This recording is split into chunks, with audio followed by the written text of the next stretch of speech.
বাংলাদেশ আর পাকিস্তান দুই দেশের সম্পর্ক হঠাৎ করেই যেন নতুন উচ্চতায় পৌঁছে গেছে। আর এই ঘনিষ্ঠতায় অস্বস্তিতে পড়েছে ভারতের কূটনীতি ও নিরাপত্তা কৌশল। সার্ক ও মাস্কাট বৈঠক। প্রায় ৬ মাস আগে ওমানের রাজধানী মাস্কাটে ভারতের পররাষ্ট্রমন্ত্রী এস জয়শঙ্কর এবং বাংলাদেশের পররাষ্ট্র উপদেষ্টা তৌহিদ হোসেনের বৈঠক হয়। সেখানে ঢাকা সার্ক পুনরুজ্জীবনের প্রস্তাব তোলে, কিন্তু জয়শঙ্কর স্পষ্ট জানিয়ে দেন সার্কের আলোচনা মানে পাকিস্তানের সুরে সুর মেলানো। বাংলাদেশ পাকিস্তান সম্পর্কের উষ্ণতা। এরপর থেকেই শুরু হয় ঢাকা ইসলামাবাদ সম্পর্কের নতুন অধ্যায়। প্রতিরক্ষা, বাণিজ্য, শিক্ষা ও কূটনীতি প্রায় সব খাতেই সহযোগিতা বাড়ছে। বাংলাদেশ পাকিস্তান থেকে চাল আমদানি করেছে, ভিসা শিথিলের উদ্যোগ নিয়েছে, এমনকি ডিরেক্ট ফ্লাইট চালুর পরিকল্পনাও হয়েছে। ইশাহাক দারের ঢাকা সফর।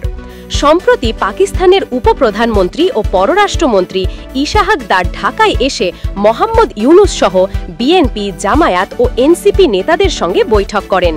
এমনকি ১৯৭১ সালের গণহত্যার প্রসঙ্গকেও তিনি মীমাংসিত বিষয় বলে দাবি করেন। ভারতের উদ্বেগ। এই ধারাবাহিকতায় ভারত ক্রমেই অস্বস্তি বোধ করছে। ভারতের সেনাপ্রধান অনিল চৌহান প্রকাশ্যেই বলেছেন, চীন, পাকিস্তান ও বাংলাদেশের মধ্যে অভিন্ন নিরাপত্তা স্বার্থ তৈরি হচ্ছে, যা ভারতের স্থিতিশীলতার জন্য গুরুতর হুমকি। ঐতিহাসিক শঙ্কা। ২০০৪ সালে চট্টগ্রাম বন্দরে অস্ত্র পাচারের ঘটনাকে ভারত আজও ভুলে যায়নি। দিল্লি আশঙ্কা করছে বাংলাদেশের মাটিকে আবার উত্তর পূর্বাঞ্চলে বিচ্ছিন্নতাবাদী কার্যকলাপের জন্য ব্যবহার করা হতে পারে। আর আইএসআই ও ডিজিএফআই এর সম্ভাব্য সহযোগিতাই ভারতের সবচেয়ে বড় দুশ্চিন্তা। আদর্শিক লড়াই। শুধু নিরাপত্তাই নয়, এখন বিষয়টা আদর্শিকও।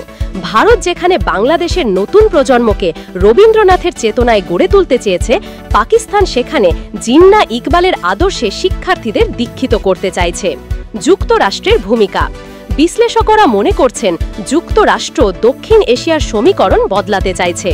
বাইডেন প্রশাসন বাংলাদেশের ব্যাপারে স্বাধীন দৃষ্টিভঙ্গি নেয়, আর ট্রাম্পের কূটনীতিতে বাংলাদেশ, ভারত, পাকিস্তানকে একই কাতারে আনার চেষ্টা স্পষ্ট। সব মিলিয়ে বাংলাদেশ পাকিস্তানের ঘনিষ্ঠতা ভারতের জন্য শুধু কূটনৈতিক নয়, নিরাপত্তা ও আদর্শিক চ্যালেঞ্জও বটে। আর এই সমীকরণ দক্ষিণ এশিয়ার ভবিষ্যৎ ভূ রাজনীতিকে কোন পথে নিয়ে যাবে, সেটাই এখন সময়ের অপেক্ষা।